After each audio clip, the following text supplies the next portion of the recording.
back to my channel. Today we're going to discuss about fetal circulation. तो fetal circulation को हम आज diagrammatic representation as well as flow chart के form में पढ़ेंगे. तो fetal circulation में जैसे फीटस अपने मदर के पेट में होता है तो इस वजह से उसकी जो लंग्स होते हैं वो नॉन फंक्शनल होते हैं. इस वजह से फीटस के लंग्स के थ्रू कोई भी गैस एक्सचेंज नहीं हो पाता. तो इस वजह से वो अपने मदर के फंक्शनल लंग पे फुल्ली डिपेंड होता है. तो इसके बारे में डिटेल में पढ़ने के लिए हमें प्लेसेंटा और अम्बिलिकल कॉर्ड के बारे में भी थोड़ा बहुत जानना इंपॉर्टेंट हो जाता है. तो प्लेसेंटा क्या है? प्लेसेंटा जो होता है एक टेम्पररी ऑर्गन होता है जो कि मदर के यूटरस में डेवलप हो जाता है during the time of pregnancy. उसके बाद आ जाता है अम्बिलिकल कॉर्ड. अम्बिलिकल कॉर्ड एक ट्यूबलाइक स्ट्रक्चर होता है जो फिटस के अम्बिलिकस से लेकर प्लेसेंटा तक कनेक्शन करता है. और अम्बिलिकल कॉर्ड के थ्रू ही मदर से लेकर फीटस तक ऑक्सीजनेटेड ब्लड और न्यूट्रिशन कैरी होता है और फीटस से मदर तक वेस्ट और डीऑक्सीजनेटेड ब्लड कैरी होता है. और इसमें एक इम्पॉर्टेंट पॉइंट हमें देखने को मिलता है कि बेबी के पास हीमोग्लोबिन एफ होता है. इसकी वजह से ही वो मदर के कंपैरिजन में ज़्यादा ऑक्सीजन ग्रैब करने में सक्षम होता है. ठीक है, तो इसमें हमें थोड़ा कंपैरिजन भी देखने को मिलता है. लाइक अडल्ट में जो होता है आर्टरी ऑक्सीजनेटेड ब्लड को कैरी करते हैं और वेन डीऑक्सीजनेटेड ब्लड को कैरी करता है. पर इन फीटस में उसके अपोजिट हो जाता है कि आर्टरीज जो होती है वो डीऑक्सीजनेटेड ब्लड कैरी करती है और वेंस जो होती है वो ऑक्सीजनेटेड ब्लड कैरी करती है. और जब हम आर्टरी के बारे में पढ़े तो यही समझ में आना चाहिए कि हार्ट से लेकर ऑर्गन तक सप्लाई होता है. और वेन के बारे में जब पढ़ते हैं तो ऑर्गन से लेकर हार्ट तक हमें सप्लाई देखने को मिलता है. तो फीटल सर्कुलेशन को समझने से पहले हम एक बार अडल्ट सर्कुलेशन को देख लेते हैं. तो अडल्ट सर्कुलेशन में जो हमारे बॉडी में जो भी डीऑक्सीजनेटेड ब्लड प्रोड्यूस होता है वो सुपीरियर वेना कावा और इन्फीरियर वेना कावा के थ्रू राइट आर्टरियम में आता है. जैसे हमारे बॉडी के अपर पोर्शन में जो डीऑक्सीजनेटेड ब्लड प्रोड्यूस होता है वो सुपीरियर वेना कावा के थ्रू और lower part of the body में जो डीऑक्सीजनेटेड ब्लड प्रोड्यूस होता है वो इन्फीरियर वेना कावा के थ्रू राइट आर्टरियम में आता है. और यही डीऑक्सीजनेटेड ब्लड राइट आर्टरियम से राइट वेंट्रिकल में आता है with the help of tricuspid valve. ठीक है, तो यहाँ राइट वेंट्रिकल से ये डीऑक्सीजनेटेड ब्लड पल्मोनरी ट्रंक के थ्रू राइट पल्मोनरी आर्टरी और लेफ्ट पल्मोनरी आर्टरी में जाता है और यहीं से ये ब्लड फंक्शनल लंग के पास जाता है. मतलब राइट पल्मोनरी आर्टरी का ब्लड राइट लंग में, लेफ्ट पल्मोनरी आर्टरी का ब्लड लेफ्ट लंग में जाकर वहाँ फिल्टर होके वो ऑक्सीजनेटेड ब्लड के रूप में आके और लेफ्ट आर्टरिया में आ जाता है with the help of pulmonary vein. मतलब ऑक्सीजनेटेड ब्लड पल्मोनरी वेन के थ्रू लेफ्ट आर्टरिया में आ जाता है और यहाँ से ये ऑक्सीजनेटेड ब्लड लेफ्ट आर्टरिया से लेफ्ट वेंट्रिकल में आता है with the help of bicuspid valve. इसी को हम मिट्रल वाल्व भी बोलते हैं. ठीक है, तो लेफ्ट वेंट्रिकल से ये ब्लड अरोटा में जाता है और अरोटा से पूरे बॉडी में सर्कुलेट हो जाता है.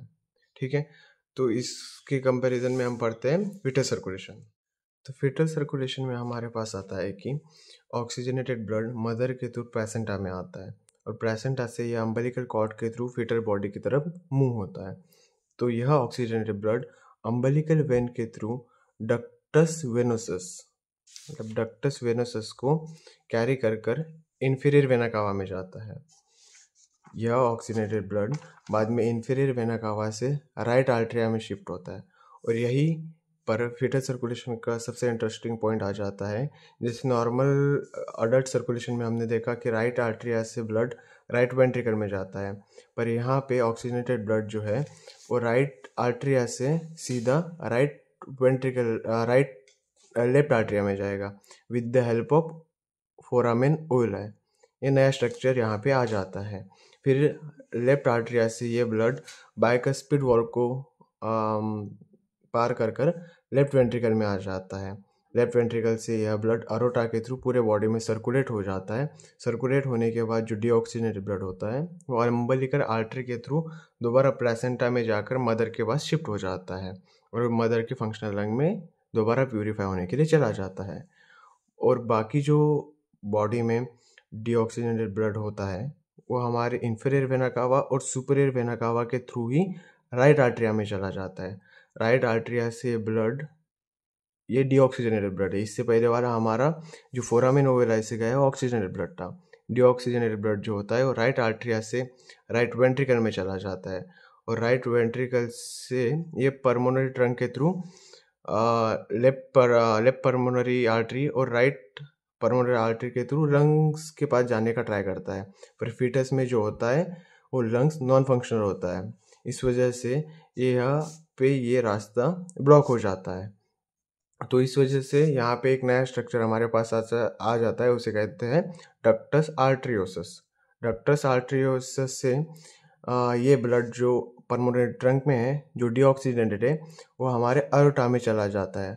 अयोर्टा में चले जाने के बाद वहाँ पे लाइक ऑक्सीजनेटेड और डीऑक्सीजनेटेड ब्लड मिक्सड हो जाता है, इस वजह से वो अम्बिलिकल आर्टरी के थ्रू दोबारा मदर के पास प्यूरिफाई होने के लिए चला जाता है। तो इसी को हम एक बार फ्लो चार्ट के थ्रू भी समझ लेते हैं कि जैसे कि हमने देखा सबसे पहले तो ये ब्लड आएगा प्लेसेंटा के पास, प्लेसेंटा से ये अम्बिलिकल कॉर्ड के थ्रू फीटस के पास जाएगा, जो यहाँ पे है अम्बिलिकल वेन, क्योंकि हमने पहले ही देख लिया था कि फीटस में जो होता है ऑक्सीजनेटेड ब्लड वेन के थ्रू कैरी होता है और डीऑक्सीजनेटेड ब्लड आर्टरी के थ्रू कैरी होता है। तो यहाँ पे जो हमारा ऑक्सीजनेटेड ब्लड होगा वो अम्बिलिकल वेन के थ्रू डक्टस वेनोसस के पास जाएगा। डक्टस वेनोसस के बाद जाएगा इन्फीरियर वेना के कावा के पास। इन्फीरियर वेना कावा के पास जाएगा राइट आर्टरियम। राइट आर्टरियम से ये राइट वेंट्रिकल ना जाते हुए फोरामेन ओवेलाई में चला जाता है। फोरामेन ओवेलाई से जाता है हमारे लेफ्ट आर्टरियम के पास।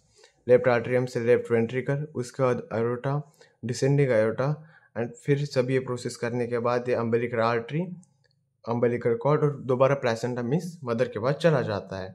और यही जो डीऑक्सीजनेटेड ब्लड हमारे पास रह जाता है वो राइट आर्टरियम से राइट वेंट्रिकल में चला जाता है।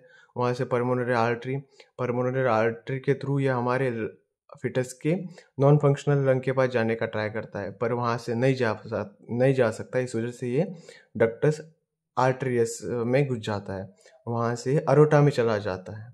अयोर्टा में मिक्सड होने के बाद ये descending aorta, right and left iliac aorta, internal iliac artery, umbilical artery और उसके बाद अम्बिलिकल कॉर्ड के थ्रू ये हमारे प्लेसेंटा में जाकर मदर के पास वापस चला जाता है। ठीक है, थैंक यू।